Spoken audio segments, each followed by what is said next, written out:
ये जो interim order के ख़िलाफ़ हमने पिटीशन फ़ाइल कर दी थी सुप्रीम कोर्ट में, वो इनफ्रक्चुअस हो गई थी, क्योंकि कोई भी ऑर्डर जो इंटर्म हो उसके ख़िलाफ़ आप सुप्रीम कोर्ट में रिलीफ मांगे और सुप्रीम कोर्ट आपको रिलीफ दे भी दे तो उस वक्त तक चलता है जब तक मेन केस का फ़ैसला नहीं होता।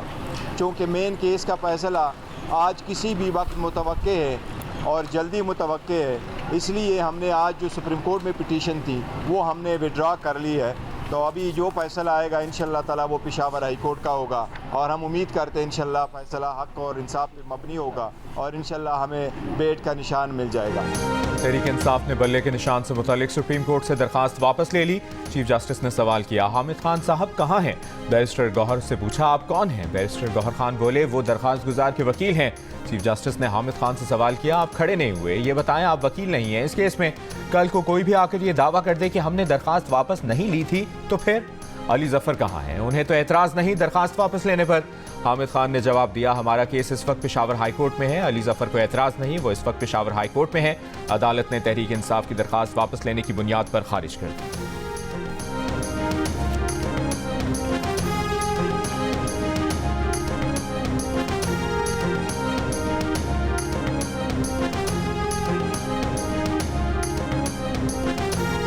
पीटीआई को बल्ले का निशान मिलेगा या नहीं? बल्ले के निशान के लिए पीटीआई की पेशावर हाई कोर्ट में दरख्वास्त पर समाअत जारी। मुकदमे में फरीक 2 दरख्वास्त गुजारों की अदालत के दायरे इख्तियार पर एतराज़ात। कहा, आइन के आर्टिकल 192 के तहत इलेक्शन कमीशन वफाकी इदारा है, उसके मामलात इस्लामाबाद हाई कोर्ट में सुने जा सकते हैं। पेशावर हाई कोर्ट का इस मामले पर दायरा इख्तियार नहीं बनता। अदालत ने कहा कि पेशावर हाई कोर्ट को रिट पिटीशन सुनने का इख्तियार कैसे नहीं है। लाहौर हाई कोर्ट ने कहा कि पेशावर हाई कोर्ट को फैसला करने दें, क्या सियासी जमात बगैर इंतखाबी निशान के इलेक्शन लड़ सकती है?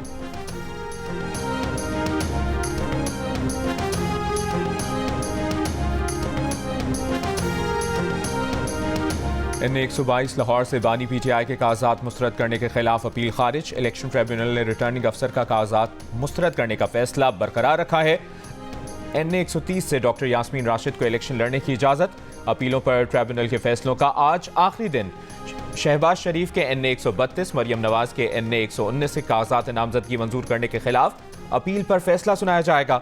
परवेज इलाही, मोनस इलाही के कौमी और सूबाई हलकों से कागजात मुस्तरद किए जाने के खिलाफ अपील पर भी फैसला आएगा।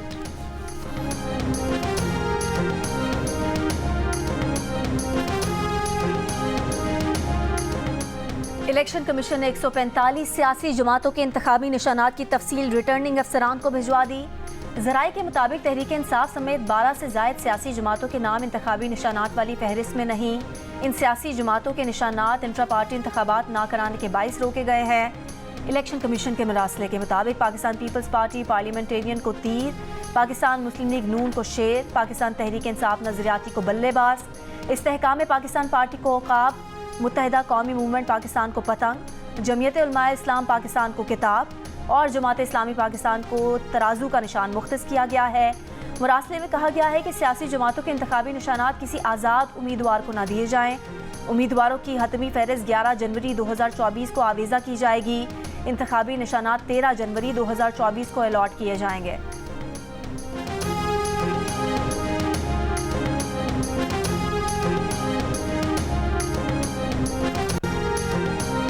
MQM पाकिस्तान की NA 242 कराची से शहबाज शरीफ के हक में दस्तबरदार होने की तरदीद। कन्वीनर डॉक्टर खालिद मकबूल सिद्दीकी ने कहा कि NA 242 पर एडजस्टमेंट की खबरों में सदाकत नहीं। इस नशिस्त पर मुस्तफ़ा कमाल MQM पाकिस्तान के उम्मीदवार हैं। ज़राए ने दावा किया था कि MQM शहबाज शरीफ को NA 242 कराची की सीट देने पर आमादा हो गई है।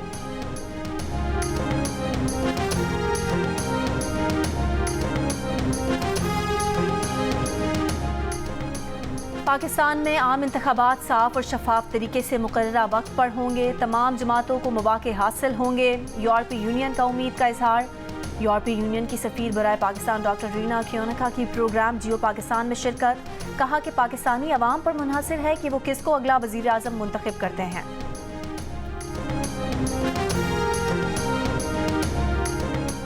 पाकिस्तान में भारत के साबिक हाई कमिश्नर अजय बसारिया ने दावा किया है कि बालाकोट में कार्रवाई और अभिनंदन के पकड़े जाने के बाद साबिक वज़ीर आज़म ने भारतीय हम मनसब को कॉल करने की कोशिश की मगर राब्ता ना हो सका।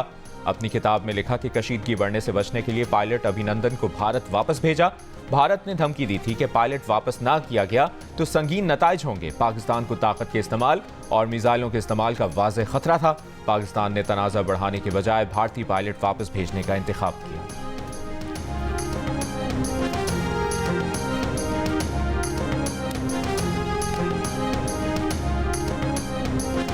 नवाज शरीफ 17 जनवरी से अपने जलसों का आगाज़ करेंगे। कायद नून लीग 12 से 15 डिवीजन में जलसों से खिताब करेंगे। रहनुमा नून लीग राना सनाउल्लाह की प्रोग्राम जियो पाकिस्तान में गुफ्तगू।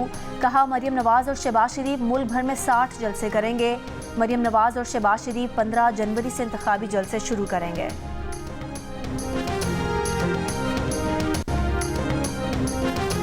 कोहाट में इंडस हाईवे पर लाची टोल प्लाजा और चेक पोस्ट पर दहशतगर्दों का हमले में 3 पुलिस एहलकारों समेत 4 अफराद शहीद हो गए।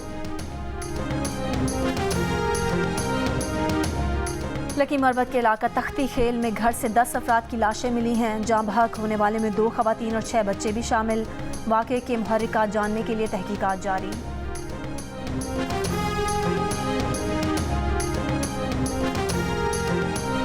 फैसलाबाद में मुबैना मुकाबले में 3 ज़ेर हिरासत मुल्ज़िमान हलाक। पुलिस का दावा है कि बरामदगी के लिए जाते हुए मुसल्लह अफराद ने वैन पर फायरिंग की। एक एहलकार जख्मी हुआ, 3 कैदी मारे गए।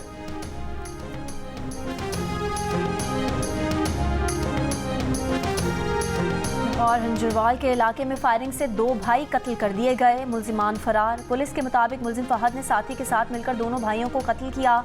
मकतूलीन की बहन ने मुल्जिम फहद से पसंद की शादी की थी। मकतूल अपनी बहन को वापस अपने घर लाए, जिस पर मुल्जिम को गुस्सा था।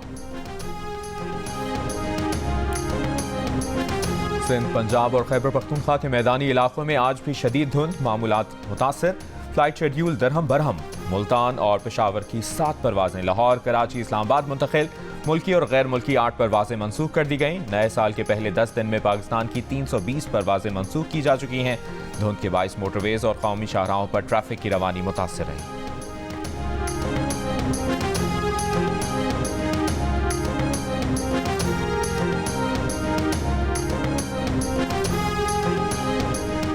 और सर्दी बढ़ गई, मगर पंजाब में बच्चों की छुट्टियां खत्म हो गईं। पंजाब भर में स्कूल आज से खुल गए। नोटिफिकेशन के मुताबिक आज से 22 जनवरी तक तमाम स्कूल सुबह 9:30 बजे खुलेंगे। दोपहर 2:30 बजे छुट्टी होगी। इस दौरान दोपहर 1 से 1:30 बजे तक वक्फा होगा। जिन स्कूलों में वक्फा नहीं होता उनमें छुट्टी दोपहर 12:30 बजे होगी। फ़लस्तीन की मुज़ाहमती तंजीमों के हमले, 9 इसराइली फ़ौजी हलाक, 27 ज़ख्मी। तबाह मकानों और इमारतों से इसराइली फ़ौजियों पर मुहलिक हमले। इसराइली फ़ौज ने बिलाखिर गज़ा का शिमाली इलाका खाली कर दिया। इसराइल का ड्रोन ऑपरेशन कमांडर समेत हमास के 40 अफराद को शहीद करने का दावा। लबनान पर एक और टारगेटेड ड्रोन हमला। एयर यूनिट के कमांडर समेत हिजबुल्लाह के 3 अरकान शहीद। हिजबुल्लाह के इसराइल के शिमाली हेडक्वार्टर्स पर ड्रोन से हमले। इसराइली फ़ौज की गज़ा के रिहायशी इलाकों और अस्पतालों पर बमबारी जारी। फ़लस्तीनी शोहदा की तादाद 23,200 से ज़ायद हो गई। गाज़ा जंग का जल्द खात्मा चाहते हैं, तहम 7 अक्टूबर जैसा हमला दोबारा ना होने का इसराइली मकसद हासिल होना भी अहम है। दौरा मशरिक़ वस्ता पर इसराइली हुकाम से मुलाकातों के बाद अमरीकी वज़ीर ख़ारजा का बयान। कहा फ़लस्तीनियों की गाज़ा से बाहर आबाद होने की किसी भी तजवीज़ की मुखालफत करते हैं। अक़वाम मुत्तहिदा कमीशन फ़लस्तीनियों की बहिफाजत शिमाली गाज़ा वापसी के लिए ज़रूरी इक़दामात का जायज़ा लेगा। इसराइल और अमरीका का इत्तफ़ाक़। अक़वाम मुत्तहिदा का कहना है कि इसराइल ने 8 जनवरी को गाज़ा सिटी में ज़रूरी मेडिकल सप्लाई और पानी की फराहमी के लिए दरकार ईंधन की तरसील से रोक दिया था।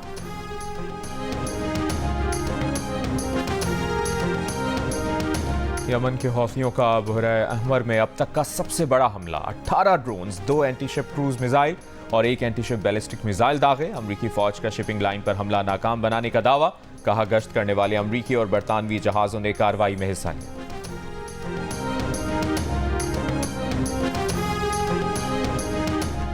आलमी अदालत इंसाफ में गाज़ा नस्ल कुशी केस की हिमायत करने वाले ममालिक में पाकिस्तान भी शामिल। मालदीव की भी ICJ में इसराइल के खिलाफ मुकदमे की हिमायत। आलमी अदालत इंसाफ में इसराइल के खिलाफ मुकदमे की समाअत 11 और 12 जनवरी को होनी है।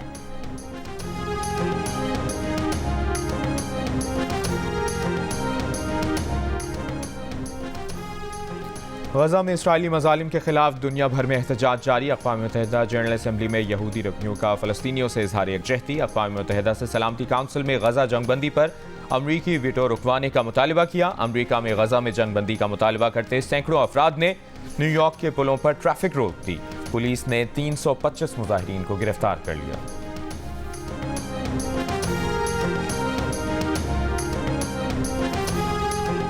पाक कतर मुश्तरका फ़ज़ाई मश्क ज़िलज़ाल 2 का कतर में आगाज़। पाक फ़ज़ाइया के जदीद तरीन J-10C लड़ाका तैयारे पहली बार हिस्सा लेंगे।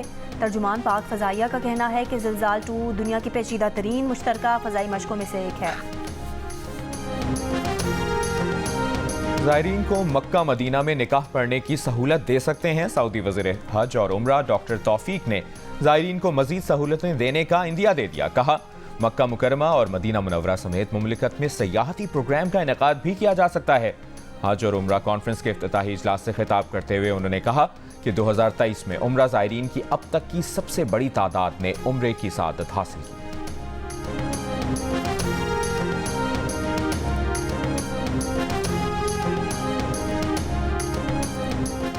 3 लाख रुपए मालियत का 100 तोला सोना। कराची, हैदराबाद, थरपारकर और मुत्तहिदा अरब अमारात में कारोबार और जायदादें। सिंध के साबिक वजीर शर्जील इनाम मेमन और उनकी अहलिया के असासों की तफसीलात सामने आ गईं। ज़राई ज़मीनें, पेट्रोल पम्प, पोल्ट्री फार्म और लाखों रुपए मालियत के हथियार भी रहनुमा पीपल्स पार्टी शर्जील मेमन की मिल्कियत में शामिल। शर्जील मेमन ने साल 2022-23 में 7 करोड़ 29 लाख रुपए से ज़ायद की खतीर रकम बतौर इनकम टैक्स जमा करवाई। साबिक वज़ीर आला सिंध मुराद अली शाह के असासों में रवा साल 10 करोड़ से ज़ायद की कमी। मुराद अली शाह के असासों में 51 एकड़ ज़मीन, कराची में घर और प्लॉट शामिल। साबिक वज़ीर आला सिंध की अहलिया के पास भी तोहफे में मिलने वाला 100 तोला सोना मौजूद है।